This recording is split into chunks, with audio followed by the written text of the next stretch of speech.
They say silence is golden. They speak of the strong, silent type as if stillness of the tongue is a sign of depth, a mark of quiet confidence. But what if the silence is not chosen? What if it is a cage? We look at the person who talks too little and we project our own narratives onto their quietness. They are shy. They are arrogant. They are at peace. But we rarely stop to ask the most important question. What is the silence protecting? Behind the still waters, there is often not calm, but a current so strong it fears it might drown everything in its path if ever released. This is not a story about introversion. This is a story about a psychological fortress built with bricks of silence where the prisoner and the guard are one and the same. Let us begin. To the outside world, they are an enigma wrapped in a quietude. In a meeting, they're the ones who listen without interjecting. At a party, they are the observers against the wall, a faint, polite smile etched on their lips. The world projects ease onto them. People say they are just good listeners, so calm, so composed. But inside the fortress, there is no calm. There is a storm. Inside, 1,000 sentences are drafted, edited, and deleted before the lips even part. Every word is weighed on an invisible scale. Is this interesting enough? Is this smart enough? What if they misunderstand? What if I say it wrong and they see the real me? The thought of speaking feels less like a choice and more like lifting a weight that grows heavier with every year of silence. It is not that they have nothing to say. It is that they have too much. Their inner world is a library of unspoken novels, a gallery of unseen art. But to share even a single sentence feels like opening a dam. Once the water starts flowing, how could they ever stop it? How could they control the flood of a lifetime of held-back feeling? And so, they choose the unbearable heaviness of holding it all in, simply. Because the alternative, the risk of being seen, the risk of not being able to stop, feels even heavier. Silence is rarely born in a vacuum. It is taught. Somewhere along the way, the person who now speaks too little learned a devastating lesson. Your voice is a problem. Perhaps it happened at a dinner table as a child. They shared something exciting, something vulnerable. And the response was a dismissive wave, a rolled eye, or worse, complete silence. Their words hung in the air, unnoticed, like a ghost no one acknowledged. After enough times, the child learns that speaking is equivalent to disappearing. It is easier to be a ghost by choice than to be treated like one by others. Or perhaps the lesson was sharper. Maybe their words were met with anger, ridicule, or punishment. Children should be seen and not heard. Why do you always have to be so dramatic? Stop asking so many questions. The voice became associated with danger. To speak was to invite criticism. To share a feeling was to hand someone a weapon. The mind, in its infinite wisdom, built a defense mechanism. It placed a heavy stone over the well of words. It decided that if silence kept you safe once, it should keep you safe forever. The lesson of the disappearing voice becomes the mantra of the adult. If I do not speak, I cannot be hurt. If I do not speak, I cannot be seen failing. But what began as protection slowly becomes a prison. What happens inside a brain that has learned to fear its own voice? The answer lies not in personality, but in the delicate architecture of survival. For the person who talks too little, the social world has become a landscape of perceived threats. A simple question, "How are you?" can trigger the same neural alarm as a predator in the grass. The amygdala, that ancient sentinel of the brain, has been trained to interpret social exposure as danger. When a conversation begins, when attention turns their way, the body responds before the mind can reason. The heart quickens. The throat tightens. The mind goes white, as if someone pulled the fire alarm on every stored thought. Words do not just feel difficult, they feel impossible to access. This is not shyness. This is a physiological lockdown. The brain, trying to protect its owner from the memory of past wounds, slams the gates shut. The more they try to force words out, the more the body rebels. It is like trying to speak in a dream where your mouth is filled with sand.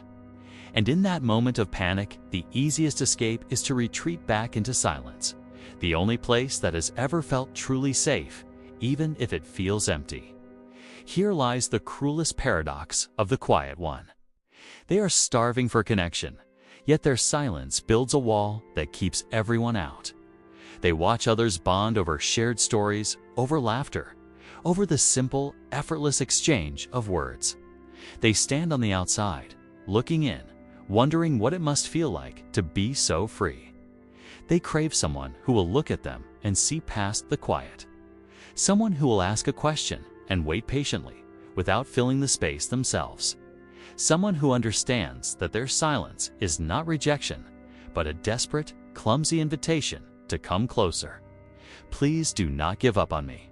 Please stay. I just do not know how to begin. But the world rarely stays. People interpret the wall as disinterest. They assume the quiet person does not like them, does not need them, does not want them. And so, one by one, they leave. The quiet person watches them go, a familiar ache settling in their chest. The silence confirms its own prophecy. See, you are alone because you deserve to be alone. If you were worth knowing, someone would have stayed. It is a loneliness that cannot be soothed by company, because the company cannot reach them and they cannot reach out. For years, the pressure builds. Every unspoken word, every swallowed feeling, every moment of pretended calm adds another layer of sediment to the riverbed.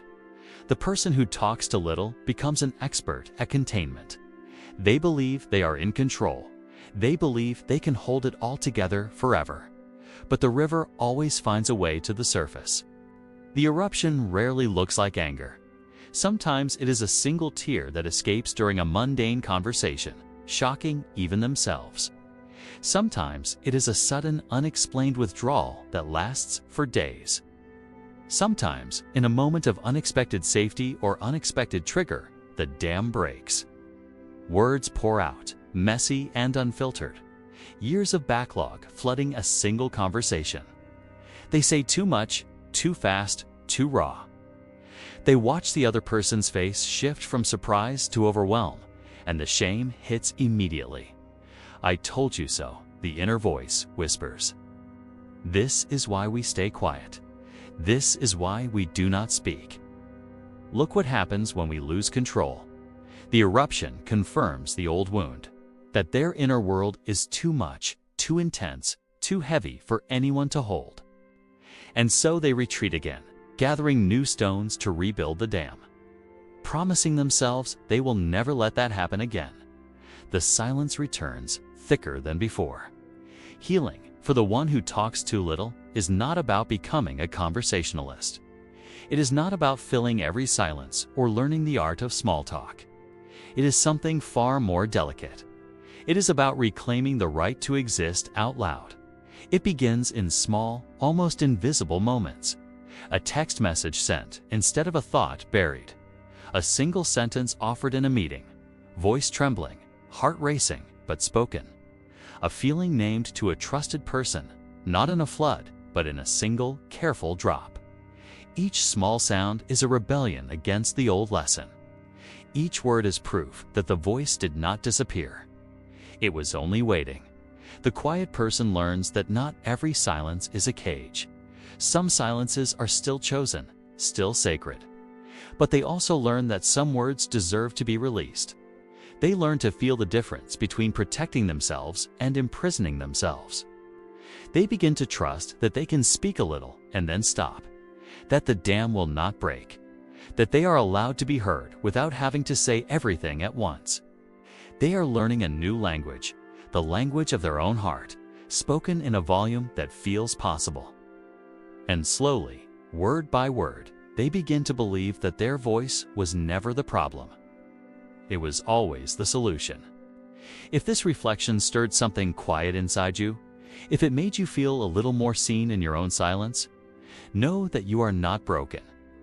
You are not too much, and you are not too little.